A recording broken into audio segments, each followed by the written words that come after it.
Good afternoon. How is everybody?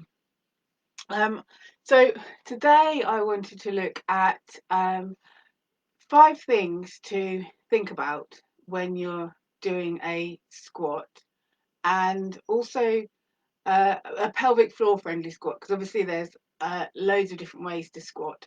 But this is how I teach a squat so that people can start to build the muscles that stabilize the pelvis. um, the 5 things you need to look for, and also what you can do to build a squat into your day without having to put time aside to do a squat. So, what you need is a chair or a stool, and if you think about making getting up and down from a chair into a controlled movement, that is the same as a squat. So it's really easy, isn't it? I'm not going to do it too hard, but to kind of like flop into your chair and then kind of like push yourself out of the chair, and not really use your strong big muscles in your bum and your hamstrings to do that squat. So what I want you to think about instead is that every time you sit down and stand up again, you are going to do it in a way that's creating a squat, that's building up those muscles. So stand in front of your chair. First point is to make sure that your feet are pointing forwards. Second point is to bring the weight back into your heels so you can move your toes. The third thing is, now I'm going to see if I've got the 5 things there.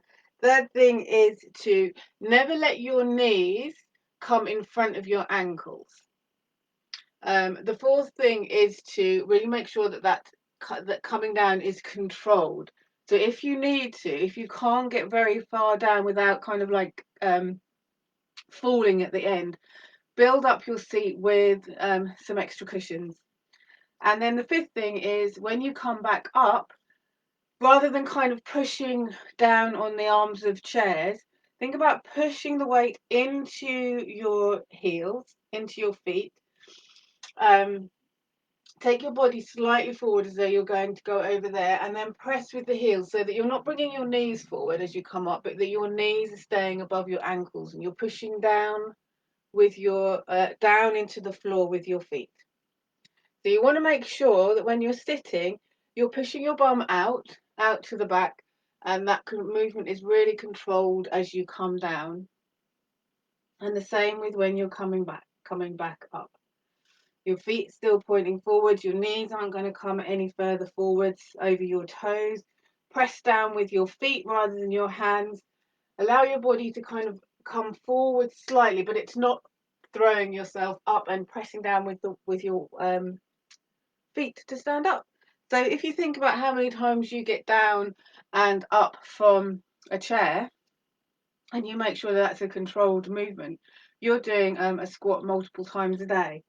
So a couple of troubleshooting things: if you're finding it hard to keep your knees over your ankles, bring your feet slightly further forward than you normally would. That's it, I think. Any questions, let me know, and go forth and squat. All right, take care. Speak to you soon. Bye bye.